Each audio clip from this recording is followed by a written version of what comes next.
Welcome to Ascending with Toni Rochelle, and thank you for joining me on your platform, my platform. Ooh, okay, community, I'm gonna need y'all to have my back today because today is a very, very special show.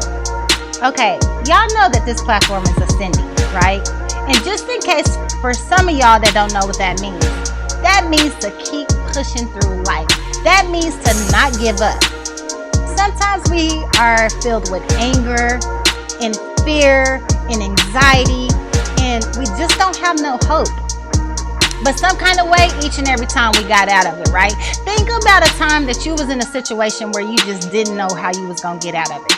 Where you just felt so defeated with life. But some kind of way, you pushed through. And you know why I know that you pushed through? Because you sitting right here with your girl watching this show. That's how I know. But you probably didn't even know you was ascending. But that's okay, because you did it. You know, we have to come together as community. We have to fellowship together. We got to hear each other's stories. And that's why this platform was created. Now, I'm going to give you a little bit of background about myself. I grew up in foster care. I have been divorced with 2 children. I am a single mother. I was told I will never be nothing great. And guess what? Y'all sitting right here with your girl. I could keep going on, but just know that I have ascended. And that's why this platform was created. In the beginning, it was more so of a selfish reason because I know that I needed to heal. I didn't know how I was going to get out this divorce situation. In Oakland, California, trying to raise 2 kids, my heart was broken. But to tell you the truth, community, my heart was broken a long time ago. Why? Because I grew up in foster care. Never met my dad, and my mom was nowhere to be found. So that's why today is a very special show. Because my guest is my mom. God set it up like that. So y'all don't go nowhere. Because it's going to be a very special show today. Keep ascending.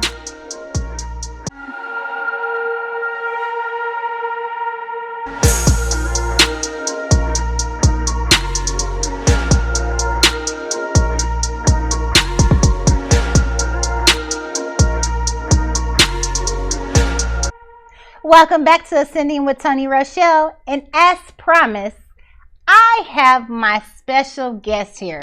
Y'all, it's my mama. Hey, mama. Hi, baby. Now, y'all my witness. She can't be trying to whoop me and hit me or nothing. And I'm going to call her Denise. Don't. I'm flinching, Mom. Hey, Mom. Hi. You look beautiful. Thank you. So do you. I Thank get it from you. my daughter. Hey. Thank you for coming on today. You're welcome. Thank you for having me. Yes. So, I want to know, how have you ascended through life? That's a very powerful question. And you know, when I think about ascending, I think about overcoming. I think about walking out of insanity into a sane situation. Mm-hmm. And how I've ascended through life. I've overcome molestation. I've overcome the penitentiary. I've overcome prostitution. I've overcome slightly gang banging. I've overcome the fear of walking away from drugs. And mostly I've overcome suicide. That's a list. Yes. You have been ascending. Yes. Did you know that you was ascending? No. When did you realize, or what, before we go there, let's start off by, that was a list of things that you named. Yes. How did you become stuck and stagnant in these situations? Well, you know, I grew up with 5 other sisters and 1 brother. Mm-hmm. I didn't know my real dad growing up. My mom, as you know her, was your big mama. And she was a country girl. She met a man who treated her apparently better than my dad, and they fell in love and got married. And because I didn't look like my little sisters, I wasn't bright skinned with short hair. I was brown skinned with long hair and big hips, and I was shaped differently than my little sisters. And as time went on, my stepdad began to notice, me as a woman. He looked at me as a woman, not as a child.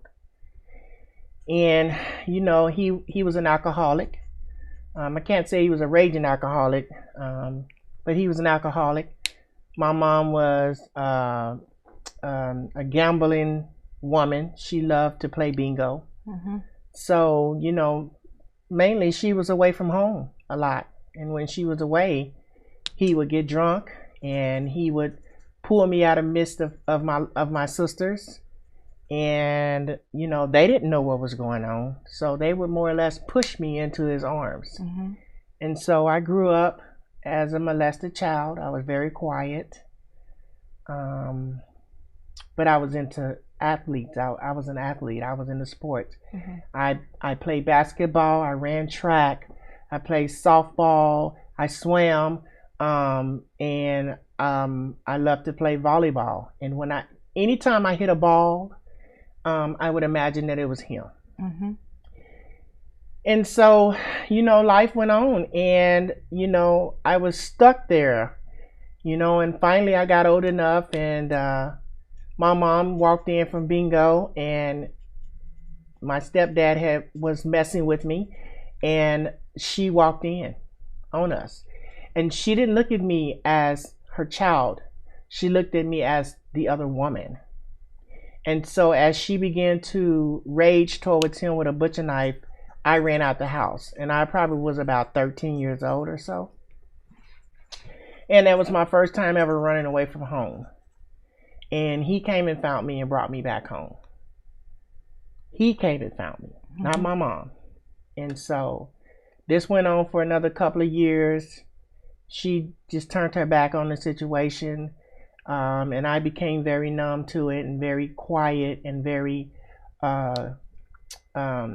drawed into myself. And I began to write poetry, and I began to have thoughts of suicide because I felt like that was my only way out. And where the sports didn't get me out, the writing would. And so time went on, and I ran away again at 15, and I never went back. So I stayed stuck in that from the age of, I'll say, around 6 to 15. That's a long time. That's a long time. To be stuck. That's a long time. And especially no one there to protect me. When my brother got wind of it, he put a big hole in the wall, and he walked out of the family, and we pretty much didn't see him again. So I grew up never feeling protected. Like I had to protect myself. And through that protection, I couldn't protect myself in my parents' home. But when it came to outside, I was very violent. I became very violent. Like I could have been. Okay, hold on. We got to go to commercial. It's getting deep. Don't go nowhere. Come back with me and my mama. Keep ascending.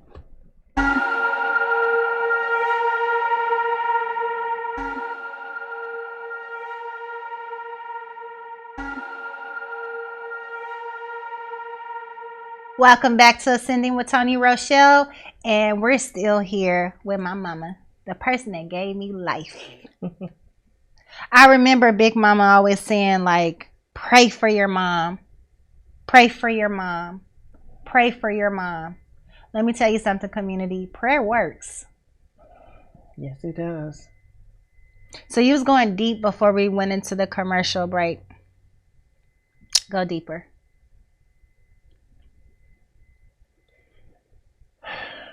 I remember at the age of 15, after running away, I met a boy, and I mean, like, it was like God was always protecting me, even though I didn't know him. He knew me. Yeah. And I met a boy, and it wasn't never sexual, but it was a love thing. And this boy, his older brother needed a babysitter, right? Here is a runaway, 15-year-old runaway with nowhere to go, right? And so I moved in with his big brother and his wife, and I began to babysit their kids. And I did that for at least a couple of years. And around that time, I was about 16 going into 17. And I remember my mom coming to find me, and you know, it wasn't, oh, I love you, you need to come back home. It was, girl, you better get your black butt back home. You know, and I was confused, you know, and I was very silent growing up.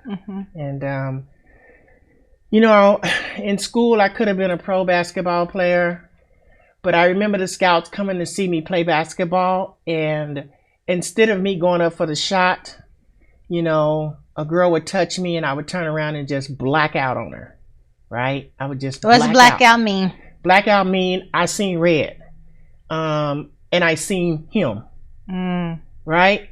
It was him in red. He was haunting you. And so I was very physical. I couldn't protect myself in the home, but I was sure going to protect myself outside of the home. And so moving along, you know, I met another boy, and that boy became your dad. He was a twin. I really honestly don't remember being sexual with him, but apparently it happened because... Shout out to Daddy, whoever you may be. Got to put the humor in it, community. You got to put the humor in it. You know, and I regret to this day that you never got to know your dad, because you know, you have some of his characteristics. Of course, you have your mom, you know, but moving past that, I remember getting pregnant, and I, you know, all I ever wanted was not to never have a menstrual, right? And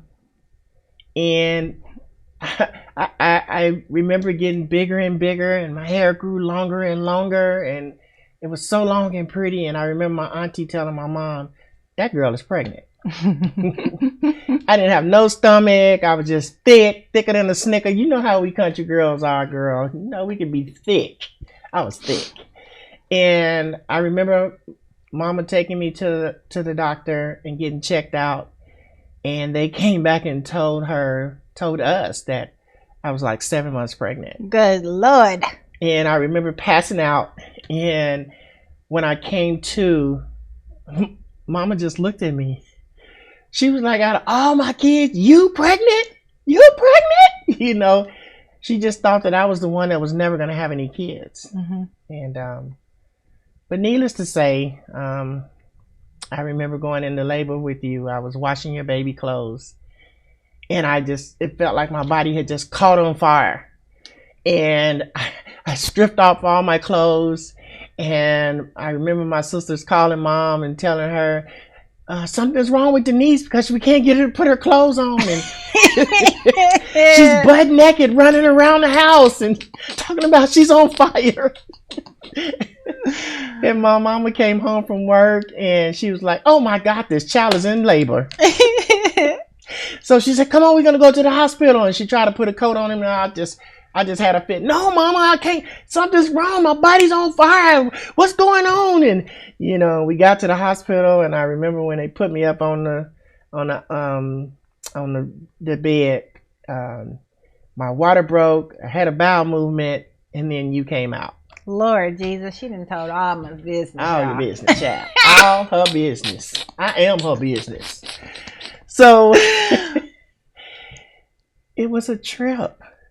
It was a trip. And when you came out, you were cold redhead and you were so hairy. And I was like, oh my God, Mom, this is not my baby. Where's my baby? Yeah, I didn't hold her for 3 days. But when they brought you in on that third day, your hair had just laid down everywhere. And you were the most beautifulest thing I had ever laid eyes on. And I fell in love instantly, right? We're going to go to a commercial break, but I'm sure y'all not going nowhere because I know y'all want to know some more of my business. So don't go nowhere.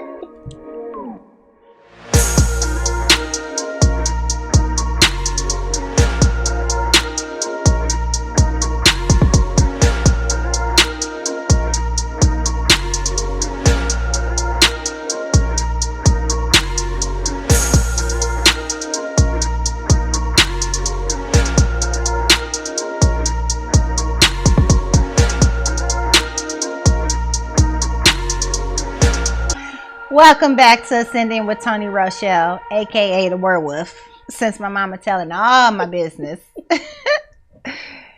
Anyways, Mom, it sounded like you was ascending. Yes. So what happened after that, or what else would you like to share? So, I mean, after that, I really wouldn't call that a stuck situation. But I ascended past that. And so what happened was, I believe I started smelling myself after that. And, needless to say, I'm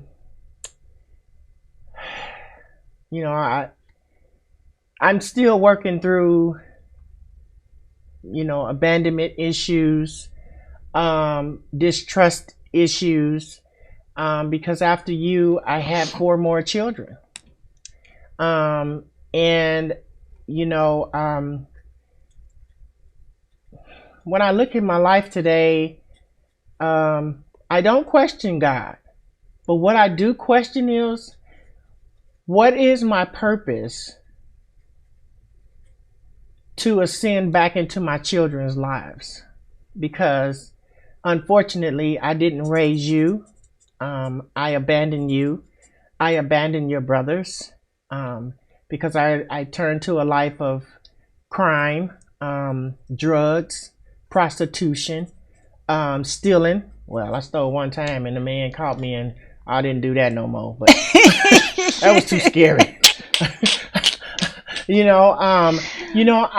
I did things that, that I felt like were the key to finding myself, and in the process I lost myself, right? Because I didn't have a good upbringing. The neighborhood knew our mom as Big Mama. She was Big Mama on the block. You wouldn't have known that there was things going on inside the household, right? Because all the neighborhood kids would come to our house and we would eat, we would have picnics, we would do this, we would do that together. But behind closed doors, nobody asked questions. Why is she so quiet? She's so pretty. Why is she so quiet? Why she got on mixed max clothes? Why are her not combed? I did those things on purpose because I didn't want this man touching me. So I took advantage of that when after I had you and I had your brothers and things like that, I had sugar daddies. They needed what I had and they had what I wanted. And so I did those type of things that I'm not proud of today. I stayed on the block too long. I became the homegirl, homeboy, and if you needed me to be the homeboy, homegirl, that's what I became. Whatever it took to get what I needed, that's what I became. And through that process, I went to prison 3 or 4, 5 times. The last time I went to prison for a man that claimed that he loved me, and he gave me all his paraphernalia, and the police came straight to me and they busted me with it, and I got 2 life sentences running wild with 2 sevens running wild on top of it. And I went to prison.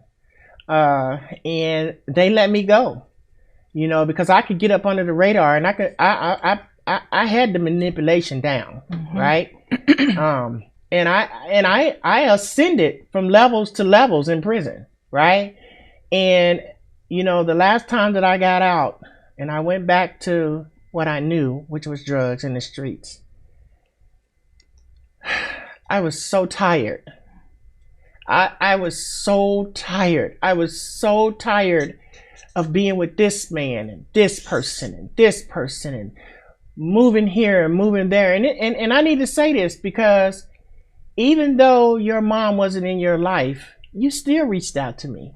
Even when you came home, from California, you still came and found me, and the very last time, in August 2013, you came home with your beautiful daughter. I did. And I remember when you came to see me, and I must have weighed about 113 pounds. You look like a walking skeleton. I did. And you were the color of those pants, and you looked like you were about to die. Yes. But when I seen you and you seen me, you seen past all of that. You seen your mom. It was even more deeper because when my daughter seen you, she screamed bloody murder. And my daughter was a really happy baby. She went to many people. She was a church baby, and you know what that means. Yes. Passing that baby all around the sanctuary while you trying to get the word. Yes. So when she seen you and she cried out like that, it did something to me. And it scared me half to death. I also recognized something in you, and I don't know if I've ever shared this with you, but I felt like when you seen my daughter, you seen me. I did.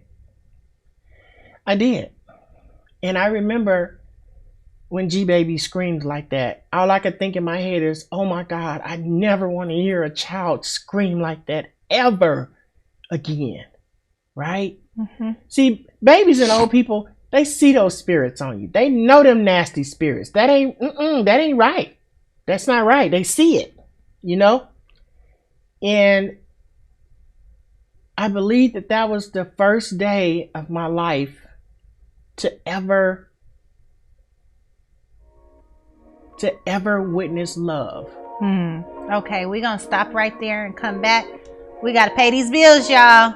Ain't nothing changed, so don't go nowhere.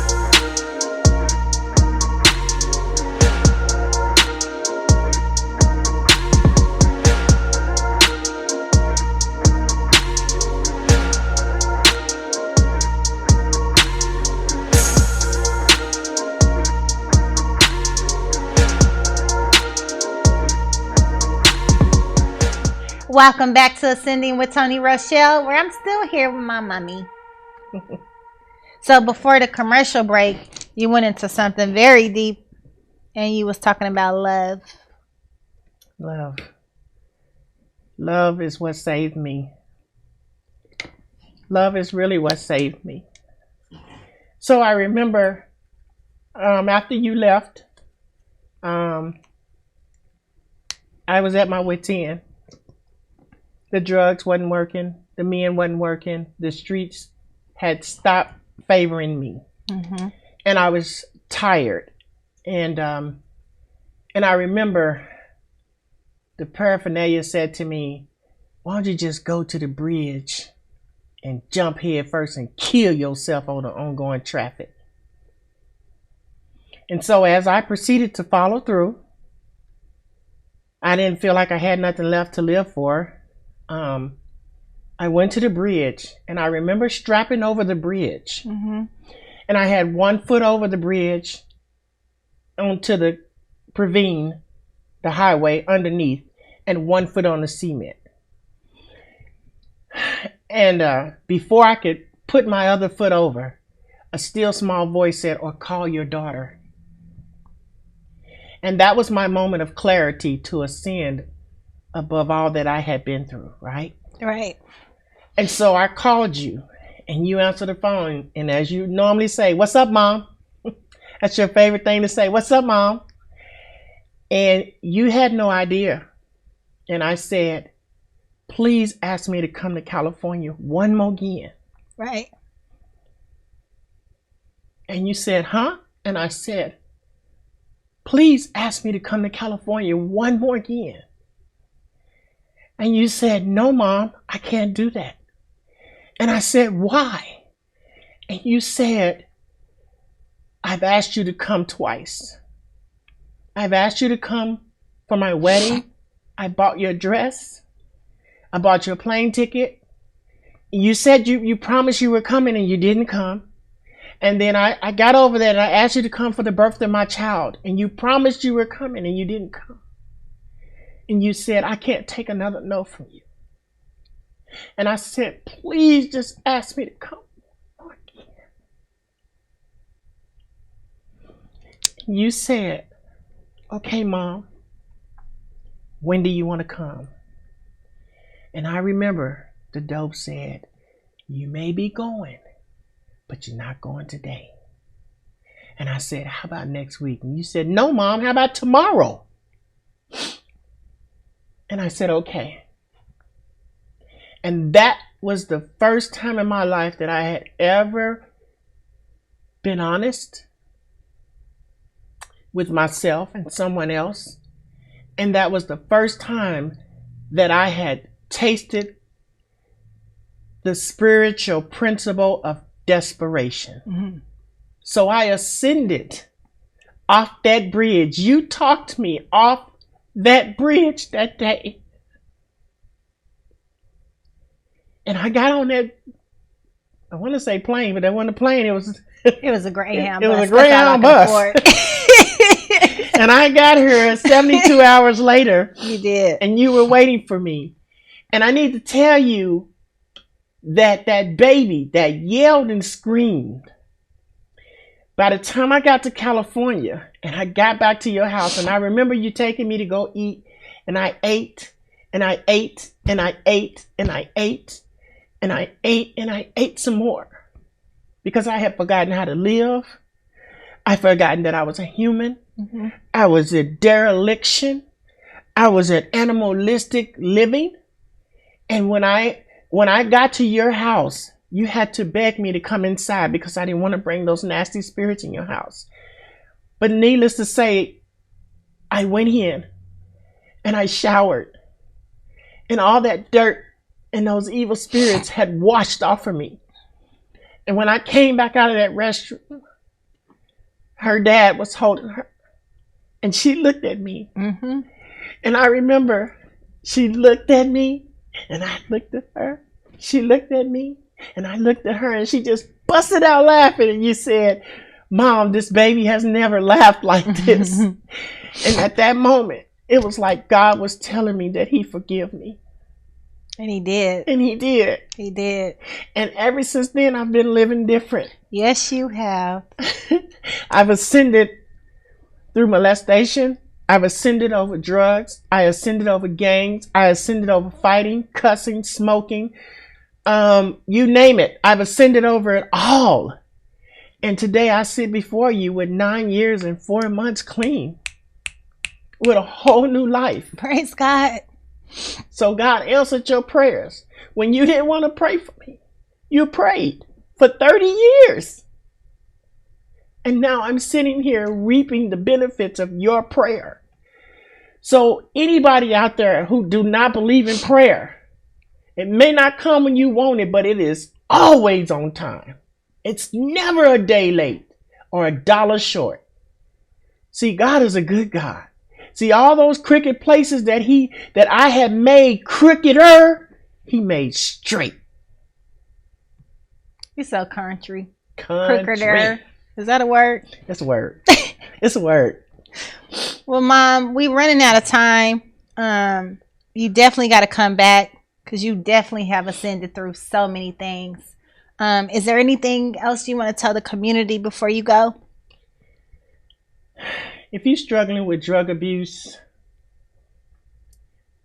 lying, stealing, cheating, cussing, fighting, penitentiary, B times over. It's a way out. See, some of us come from a hopeless situation. And when you get to tell your story, you get to see what hope really looks like. You know, find someone that you could talk to. Find a number. Reach out to me. Instagram. D Toms, Instagram. Look me up on Instagram. Y'all, this is my mama. Don't go nowhere, because we still got a little bit more in store for you. Keep ascending.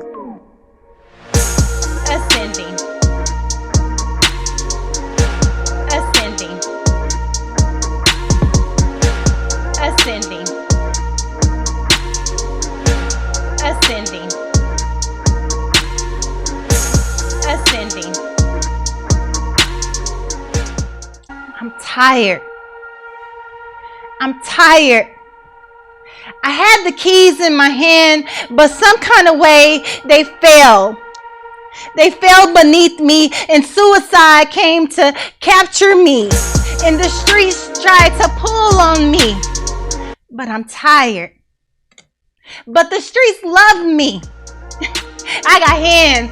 I got hands to get what I need. I got hands to go where I want to go. But I'm tired. Who's there to protect me? Who's there to watch over me? I'm tired. Is there a way out? I said, is there a way out? Because everything around me looks like a dead end. If mama wasn't there, who can love me? If daddy wasn't there, who could love me?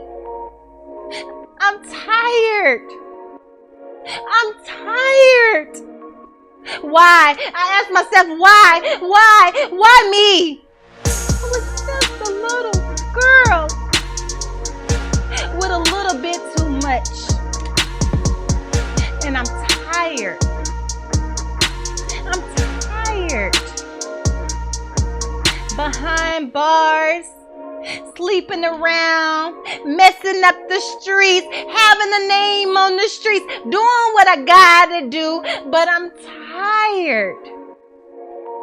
Ask me one more time. Ask me one more time. I'm ready. I'm ready to conquer it. I'm ready. Because I'm tired. But thank you. Thank you, Lord. Because you was there. You brought the love in there because you knew that I was tired and you knew the love would bring me back, Lord. You knew. You knew what the path was like for me to keep ascending. No more drugs. No more suicide. No more depression. Because I'm tired. I'm tired. I'm tired. But I will. I shall. I have. And I'm going to keep on ascending.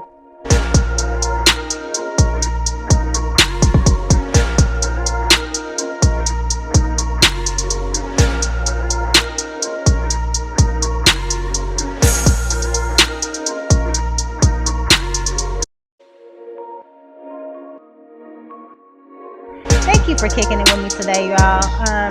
This has been an emotional, vulnerable show today. Ascending. Thank you so much for my mom coming on. Ascending. I believe that when you're on a platform and you're serving community, you're serving people, you're giving yourself to people, it's also important to be authentic. This platform is just not created by coincidence. I have lived through the word of sending. Y'all just heard parts of my story. Y'all just heard all my business from my mama. So y'all know that I have ascended. And not only that, this is a love story. This is a love story about a mother, and a daughter who has ascended. Now we are ascending together. And that was nothing but the grace of God. So let me encourage you. If you got somebody in your family that's dealing with addiction, if you know anything about addiction, they got to be ready when they ready. You can pray, you can cry, you can yell, you can do whatever you want to do. And keep on doing those things because prayer works. Yeah, it took 30 years for God to answer my prayer. But let me tell you something. He was definitely right on time. Because you remember that story that she just told about her coming to California? I had no idea that I was just getting ready to go through a divorce. I had no idea that my life was about to change drastically. And so God knew when to send my mother back into my life. And it's beautiful. And don't get me wrong, we still got a long ways to go. We're still a work in progress. But we are together. And she is clean and sober, y'all. So again, that's what ascending means. It's to keep pushing yourself no matter how hard it looks, no matter how hard it gets. You can do it. And if this is not enough to show you that you can ascend, I don't know what else to tell you. This is very personal and vulnerable to my life and to my heart. So again, this is my platform, but this is also your platform. So community, keep ascending. Until then, peace. Keep ascending. When the world said I was never going to be nothing, never going to have nothing, they lied to me. They lied.